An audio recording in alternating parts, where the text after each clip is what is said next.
Blog Talk Radio. Greetings, everyone. Baba Kilindi here. This is our second part of our Ming Zhu program and show. We always have a little difficulty when we try to do this, but we're going to keep at it so that you get all the information you need to be able to connect with your own Ming Zhu. So our guest is here. We're just trying to pull our guest in. And are you there, Peter?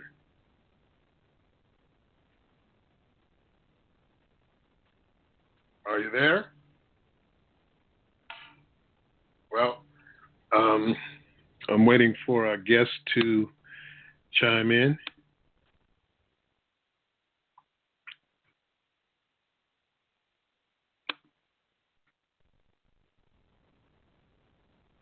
Peter, are you there?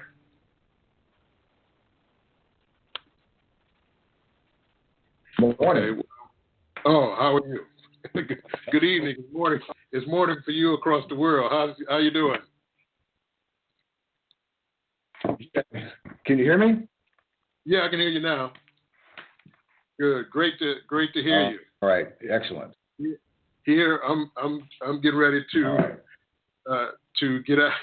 get out of Dodge here next month. You know, it's cold and we get ready to get seven inches of snow. So I know you're in the best place. Smart people got out a long time ago. How are you doing? For some reason, I'm not getting your audio. Let's try something else. How about now? Can you hear me now? I can hear you. Can you hear me? I hear you. Yes, you hear me. Okay, Excellent. well, I hear you also. I'm on the complete opposite side of the planet from you. Yes, if that matters. Oh, it matters when you're there in the warmth, and I'm here and getting ready to have 7 inches of snow tonight. Oh yes. Man, that's brutal. Yeah, it is brutal. Yeah, we had smart people we had snow. We had snow a few days ago in Taipei, so that was. Oh, really? I got a taste of it. Yeah. And then we had earthquakes 2 nights ago. Yeah. Never a dull moment. Never a dull moment if you're on the earth. And we're talking about being able to access places off world, outside of the earth. So what I wanted to do this evening was, because we only have a short time now, because half of our time was gone. I don't know what happened. Every time we try to do this show, we have some difficulty. I don't know if that's the artificial intelligence that's embedded in the algorithms of the supercomputers playing games or what. But just as a real briefly, because I think we have a few folks listening in from our last broadcast. Let's just give a basic synopsis of what the Ming Zhu is, and then just go into just kind of play it by ear. I'd like to, as I was saying. Okay, well. Go ahead. Okay, Ming Zhu. It's a Chinese term for a family of minerals, crystals, and gems that have the ability to not only glow in the dark, but that they emit a soft healing light. So the light has a therapeutic capability. And what makes these crystals glow are the rare earth elements contained within them in a unique crystalline configuration. So it's the crystalline nature of the Ming Zhu that is a source of their power, the crystallized rare earths. So Ming Zhu are rare earth crystals. And you have Ming Zhu that are both found in nature, and you have Ming Zhu that have been synthesized by one man in China, whom I refer to as the alchemist. Yes. Now they emit that healing light, even though they may not be you may not physically see the glow, but they're still emitting that healing light, even though, say, it may be real light outside, you can't see the glow or something like that. You know what? In the ambient light, sometimes you can't detect the glow. Say with the Yiming-Ju, they glow purple because it's very subtle. But if you're in total darkness, they're always glowing. They never stop glowing. They never turn off. 24/7, 365. They always glow. And interesting, the more when you go underground, like I've taken Yiming-Ju into caves where there's no source of light, and they glow brighter in total darkness. So they're able to draw subtle energies in order for them to glow. They can feed on our chi, will make them glow. The stronger your chi, the brighter the Yiming-Ju will glow. If you're in a place that's what they call a jingla or a dragon line or a ley line, they'll glow brighter.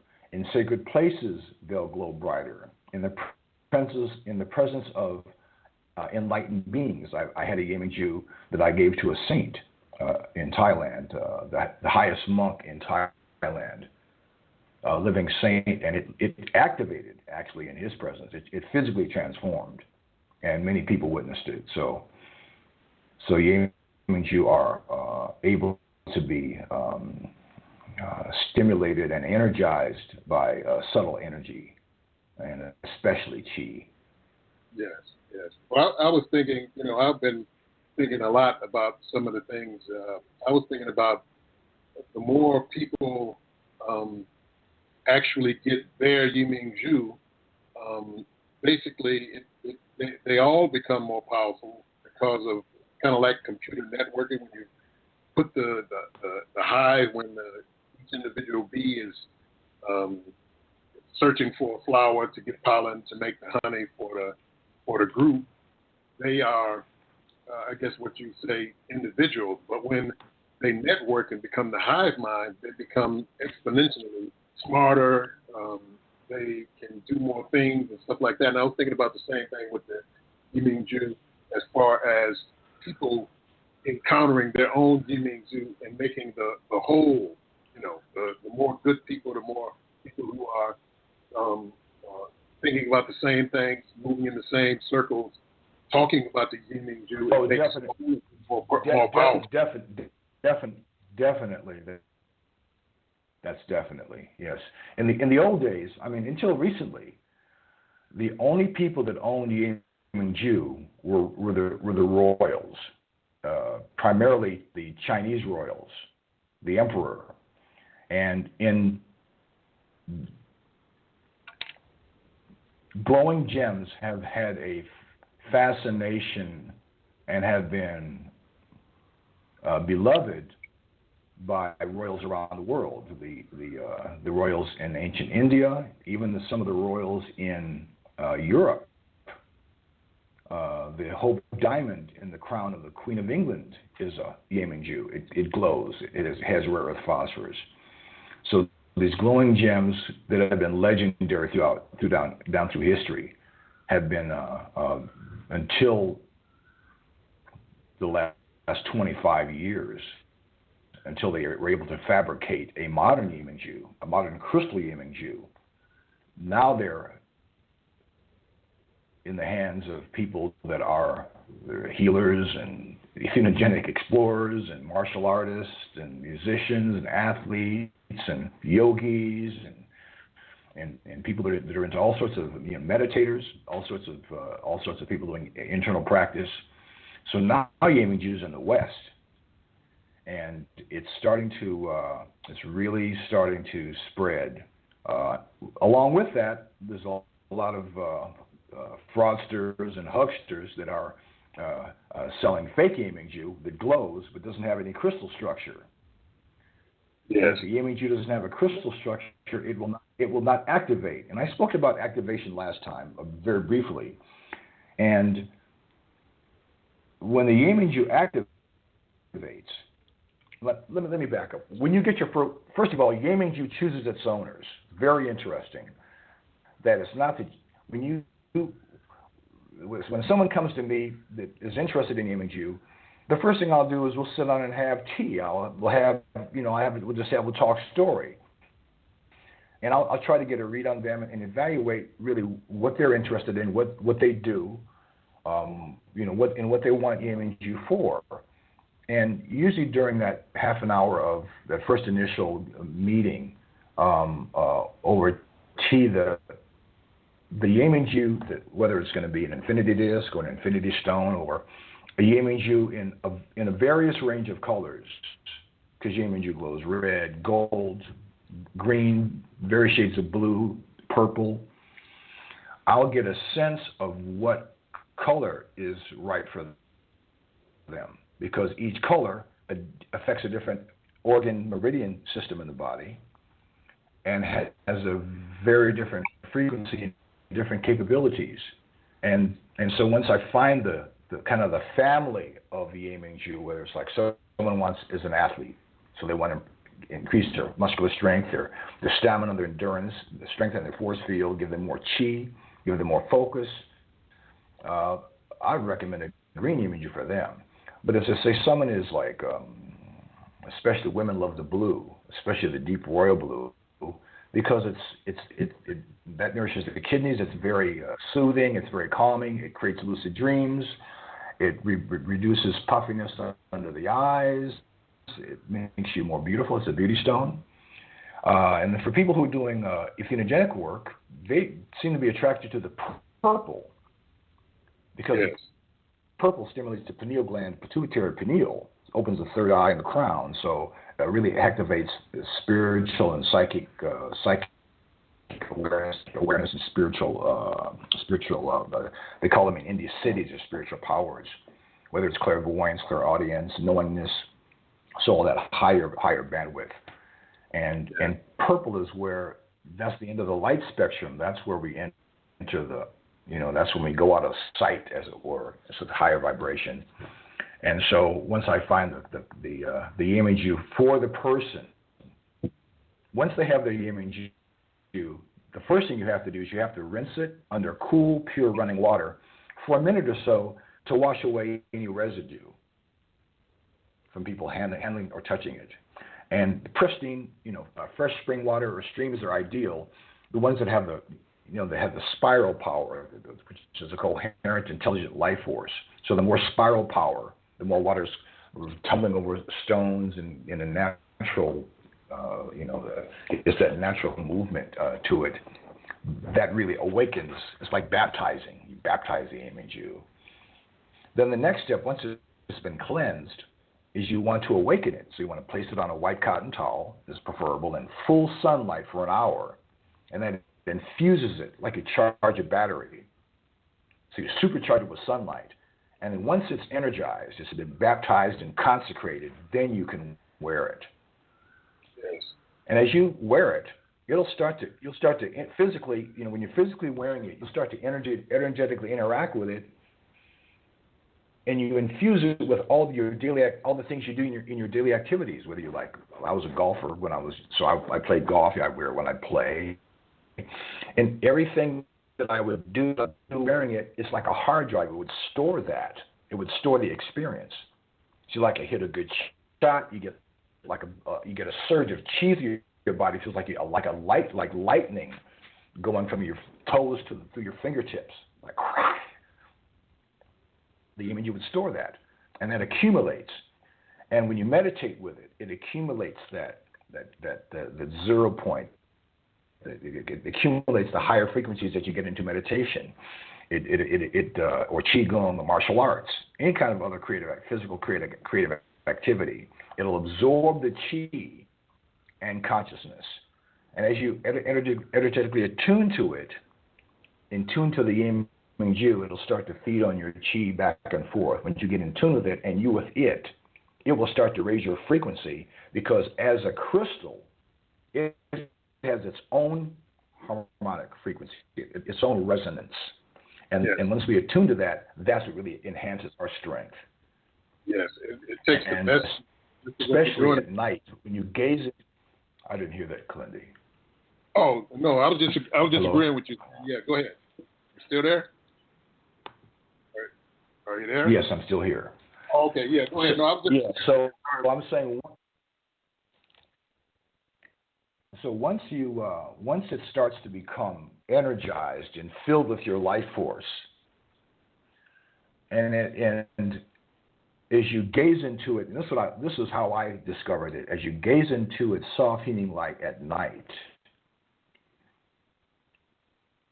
then it will start to reveal itself.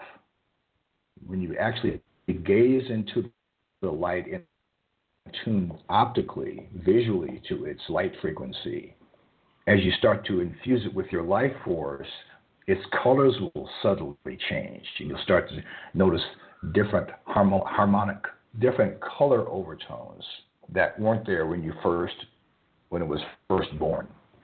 And once it's fully infused, when you infuse it with enough life force, I didn't hear that, Kilindi. No, I said I wanted to ask you about that real quick. I even hate cutting you off. I hate cutting you off because I'm listening and learning always myself. But it's actually downloading and communicating with your bodily energy, and it sets up a resonance between it and you that brings out the best in you. One thing I've been doing and dealing with as far as the martial artists who've been interested or who've gotten Yi Ming Zhu for me is that under the entheogenic process with the Yi Ming Zhu to go and pull the Yi Ming Zhu's name out. In other words, you have a few folks now who went and got names for their Yi Ming Zhu, so they can, even if they're not wearing it, they can call it and bring that same energy to them because it's beyond time and space and things like that.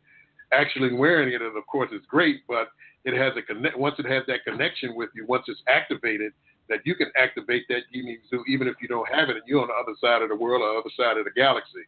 So, sorry for cutting you off. No, yeah, I guess they call that a quantum entanglement. Quantum entanglement. Quantum entanglement. Quantum entanglement. But the reason I think Yi Ming Zhu has appeared to us at this time, and this is where my focus has been at for the last few years, since 2012, is that once you infuse Yi Ming Zhu, it gets efficiently, power packed. You get enough of your chi concentrated and infused into the gem, into the crystal. It will physically, it will activate. activate. Activate. It will activate. It will. It's like when human beings activate, our crown chakra opens and we get this nimbus. You see around the saints or around the Buddha, they have this radiant light around them. Yi Ming Zhu will activate and it will transform and exude a radiant golden light plasma. And I've observed this. I've experienced this myself. I was told about it by the sage of Yi Ming Zhu, a very illustrious Taiwanese scholar who knows more about Yi Ming Zhu than anybody. I call him the sage. His name is Master Liu. He's been meditating and healing with Yi Ming Zhu for 30 years. And he told me about activation, about connecting to that, using meditation in order to get your brain frequency in sync so that your frequency, your brain wave, matches the Yi Ming Zhu's harmonic resonance, and that it would activate. And when he first experienced it, he was meditating. And he said he opened his eyes after about 45 minutes, and his body was covered with this radiant golden plasma. He's been using that radiant plasma to heal with since then.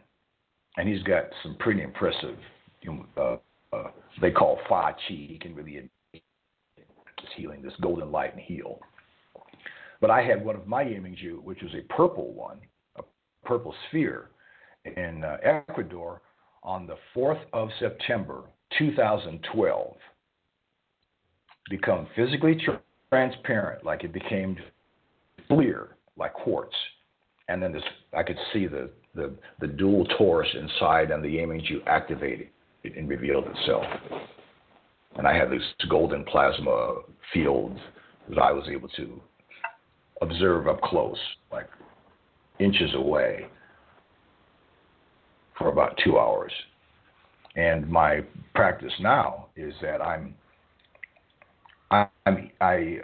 right before sunset, where I'm living now, I'm right on a lake, and so I see the sunset over the lake, and every day it's a golden. You get the last half an hour, the sun gets that golden cast to it. And the Taoists say that's a cosmic particle force, and that, or ionized gold, you can take it into the body through the eyes, you can breathe it in through the mouth, you can take it in through the palms, the chakras in the palms of your hand, the pores of your skin. And so I'm consciously gathering this golden plasma and storing it in my Yiming Zhu that I wear, and taking it into my body and filling my chakras with it, filling my lower dantian, my upper dantian, and my heart, my entire spine, my entire chakra system, all my meridians, and sinking it into my bones. So I'm actually starting to really it's really kind of a trip. I've been doing it daily, nonstop since the beginning of the year. Yes. Because the next book I'm working on is about activation, and there's nothing written about it because the Chinese emperors had Yiming Zhu, but they didn't. Whatever they knew about it, I have not been able to find the source documents. They may exist, but I don't know. So the things we know about the golden, about the what the Taoists call the immortal pearl, they speak of that, and they speak about this golden plasma. They call it Jindan, is the Chinese name for it. Which means Jin is golden, and Dan means light ball. So this elixir of life, this Jindan, is something that has been associated with Yiming Zhu. And when you see the art of Yiming Zhu, whether it's in Taiwan or in Hong Kong or in temples in China, the Yiming Zhu on the temples will be depicted having these little tendrils, sometimes lightning bolts, but usually tendrils that are extending from the Yiming Zhu, or the Yiming Zhu will be presented with a sunburst around it to signify that radiance, that nature of it. So they've been observing this phenomenon of activation for millennia, and conveying it symbolically in the art, in temples, in imperial regalia. And when I first went to Taiwan in 2010 looking for Yiming Zhu, I was very fortunate to run into a very illustrious Taoist priest named Master Yang, who at that time was the premier Yiming Zhu collector in Asia. A Taoist tea circle that was every day from 2 to 6. I think I mentioned this last time. That's where I met the sage, Master Liu, at this Taoist tea circle. But all the people that are into Yiming Zhu, for some reason, they're all Taoists. And so you find in Taoist alchemy, even Mantak Chia we've got the Tao Garden here in Thailand. He speaks about the immortal pearl and forming the immortal pearl that is, it's built of this golden plasma, this golden essence. And so how to actually use Yiming Zhu in order to create this immortal pearl, which is the Yiming Zhu in us, because the goal is for us to activate. It's for us to activate, whether we're activating our DNA, I think it's part of that, but they also refer to it as they talk about the rainbow body. Are you familiar with the rainbow body? Yes, I am, yes. For millennia, the phenomena that they call it XIAN, Xian Dao. And there is a very famous Taoist physician that have many temples to him in Taiwan. And his name was Wu Dao. Birth name Bao Shen Dadi. And he was born in China at 797 AD. And he specialized in Chinese medicine. And at age 58, he achieved this Xian Dao, the perfect Dao, and ascended into heaven at midday, which means he just turned into light and raised himself into a higher vibratory realm.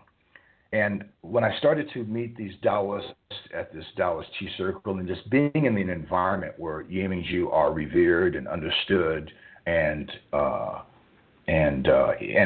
interacted with,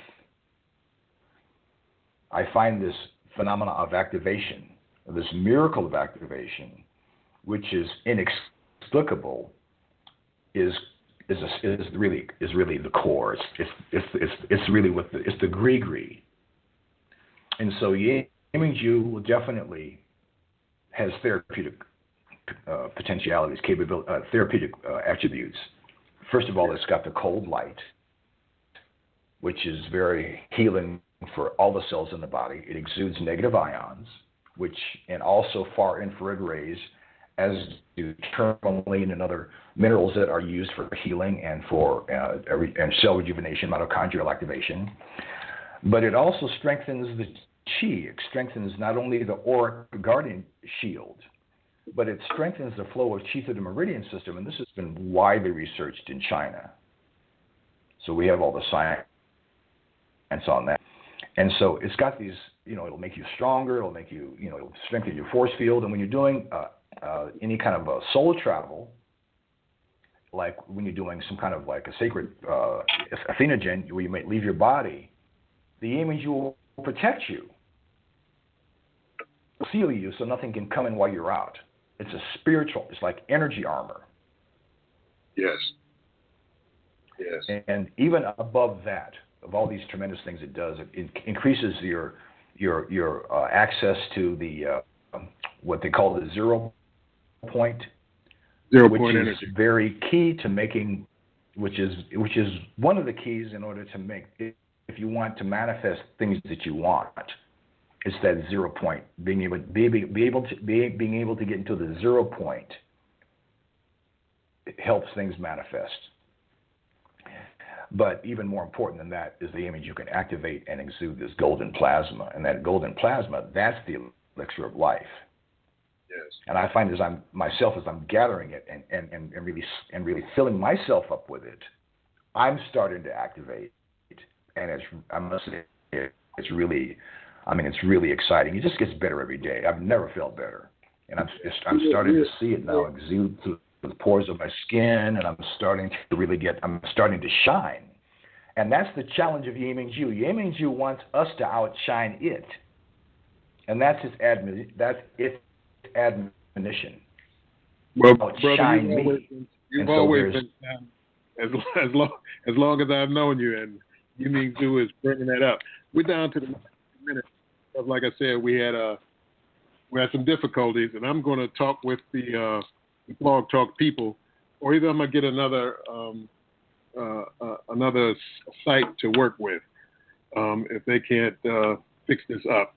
But what we're going to do is, I think what we need to do is deal with our next show. And like I said, I'd like to do something next month, deal with activation, and dealing with all the intricacies of activation and things like that. And start bringing our audience into, some of the other levels. When's the new book coming out? Well, I would like it to be done by June, but we'll see. It's like things always take longer than you think. But I've been working on it for the last 3 years, and it's really coming into form. But I'm having new discoveries pretty much every day. It kind of makes it out. The research stuff you like to put in. Yes, like I tell you that the more I learn, the less I know. Yeah. And it's really turned into something.